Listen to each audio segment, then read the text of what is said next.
untuk berbicara tentang hal yang penting. Dan di sini kita mengetahui kalau Daegun ini menderita kanker di otaknya dan dia sudah nggak punya siapa-siapa lagi. Tapi dia ini adalah orang yang bisa dibilang cukup kaya lah ya. Dan Daegun mengatakan bahwa dia akan membantu biaya pengobatan Sun Yang dengan satu persyaratan. Dan jika Sun Yang setuju, maka Daegun akan mengatakan persyaratan tersebut besok. Tentu saja Sun Yang senang banget ya, karena dia bisa sesegera mungkin menyembuhkan suaminya tersebut. Sungguh sangat mulia karakter Daegun ini ya, atau kelihatannya aja sih. Sun Yang pun kemudian memberitahu Harim bahwa baru saja dia ini bertemu dengan seorang malaikat yang berjiwa mulia, berhati lembut, bertampang manusia, dan berjiwa iblis. Ya belum tahu aja dia ceritanya.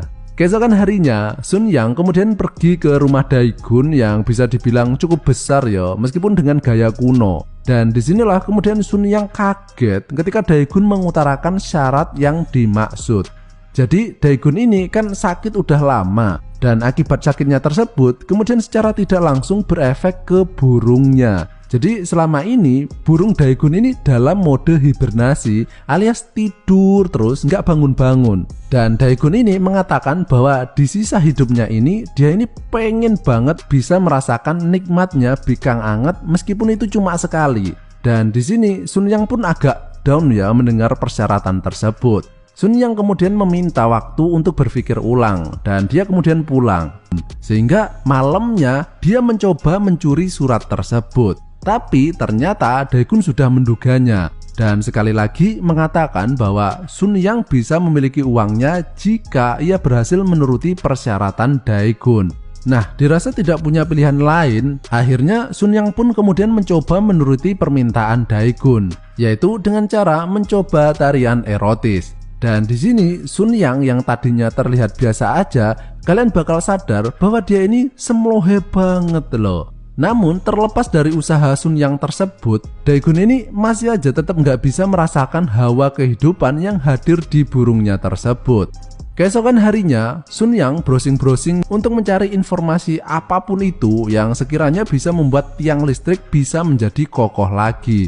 Dan dengan informasi tersebut, dia pun langsung berbelanja rempah-rempah yang dimaksud dan langsung memasaknya. Tapi tetap aja nggak berhasil. Sampai kemudian pas Sun Yang sedang berbelanja rempah-rempah tersebut, dia kemudian dipanggil oleh seorang laki-laki tua yang melihat isi belanjaannya dan dia langsung tahu bahwa itu untuk keperluan dunia perburungan. Kemudian laki-laki itu memberitahu cara pengolahan yang benar untuk mendapatkan hasil yang maksimal. Dengan segera, Sun Yang mempraktekkan ilmu yang baru saja didapatkannya. Keesokan harinya, akhirnya ramuan kemarin ternyata berhasil. Terlihat Daegun yang begitu senang.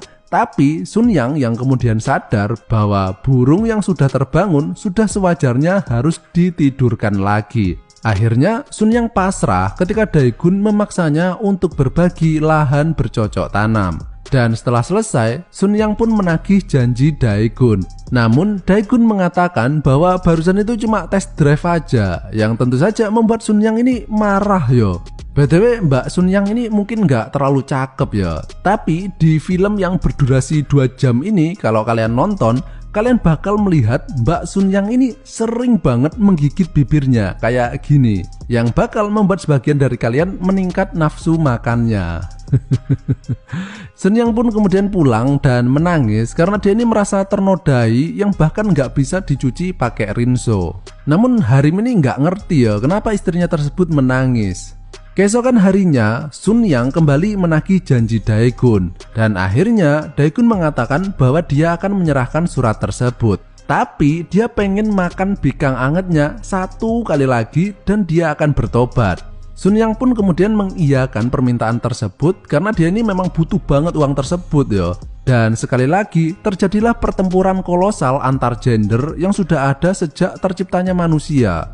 Namun setelah selesai, seketika itu juga Daegun ini langsung lupa dengan janjinya. Ini orang kayaknya emang saudara nama kakek Sugiono, sama-sama busuknya. Dan akhirnya Sun Yang sadar bahwa mungkin dia ini sudah terjebak perjanjian dengan iblis, yang dia sendiri nggak tahu kapan atau gimana caranya dia bisa terbebas dari Daegun. Keesokan harinya pun sama, meskipun Sun Yang ini sudah muak dan marah-marah ke Dae-gun, tapi Dae-gun dengan leluasa bisa menikmati bikang angetnya Sun Yang. Setelah itu, Dae-gun dan Sun Yang pergi ke dokter untuk rutinitas cek kesehatan Dae-gun, dan di sini ia mendapat kabar mengejutkan. Penyakit Dae-gun tadi kini dinyatakan sembuh, yang tentu saja membuat Dae-gun sangat seneng yang bertolak belakang dengan wajah Sun Yang. Sun Yang pun kemudian memohon kepada Dae-gun agar segera memberikan uang yang dijanjikan tersebut. Tapi Dae-gun yang kini sudah sehat dan juga burungnya yang sudah berkicau setiap hari sadar bahwa dia ini sekarang memiliki kuasa atas tubuh Sun Yang. Bahkan suatu malam dia ini nekat datang ke tempat tinggalnya Sun Yang dengan dalih ingin bertemu dengan Harim. Dan Harim yang nggak tahu watak asli Dae-gun ini adalah seorang kakek durjana, tentu saja menyambutnya dengan senang hati. Karena dia inilah yang bakal membantunya untuk mencarikan donor mata dan juga membiayainya. Namun di sini kalian bisa melihat bahwa apa yang diucapkan Dae-gun sangat berbeda dengan perbuatannya. Berhubung Harim ini nggak bisa melihat kan, dia ini melecehkan Sun Yang di depan suaminya. Dan ketika pulang, Sun Yang yang sangat marah kemudian napuk pipi Dae-gun. Dan di sini Dae-gun yang sudah merasa menjadi lelaki normal dan sehat, perkasa melebihi Harim, kemudian justru mengatakan bahwa dia ini jatuh cinta kepada Sun Yang. Keesokan harinya, Sun Yang menemui Kim sambil minum Kiranti Galian Singcrot dan meminta saran kira-kira apa yang harus dia lakukan agar bisa terbebas dari kutukan ini. Dan Kim memberikan sebuah ide yang sangat brilian. Menuruti ide Kim tadi, Sun Yang kemudian datang ke tempat Dae-gun, tapi dia ini nggak marah-marah, dan justru kebalikannya. Sun Yang berakting seolah-olah dia ini jatuh cinta juga kepada Dae-gun dan merasa muak harus mengurusi orang buta. Mendengar hal itu, Dae-gun pun merasa seneng dan kepedean dengan performa titik dewa pengguncang goa miliknya. Dan dengan semangat 45, dia pun langsung menggenjot Sun Yang di sofa. Setelah selesai, 5 menit kemudian dia menggenjot Sun Yang di luar rumah. Dan setelah itu di dapur. Setelah itu pindah di ranjang. Kue dempor dengkulmu. Dan ketika di rumah, barulah dia bisa mengeluarkan ekspresinya yang sebenarnya. Di mana Sun Yang ini berkorban dan melakukan semua itu tadi agar dia bisa segera melihat suami yang dicintainya ini kembali seperti sedia kala. Keesokan harinya, Sun Yang pergi kencan dengan Dae-gun, dan di sini Dae-gun yang sudah sangat jatuh cinta ini kemudian meminta agar Sun Yang tinggal dengannya dan pergi meninggalkan Harim. Sun Yang menyetujui hal tersebut, tapi dia meminta agar Dae-gun tetap menyembuhkan Harim seperti janjinya dulu. Barulah Sun Yang akan pergi meninggalkan suaminya dan tinggal bersama Dae-gun. Dae-gun pun terbujuk dan akhirnya memberikan uang yang dijanjikan beserta surat pernyataan miliknya.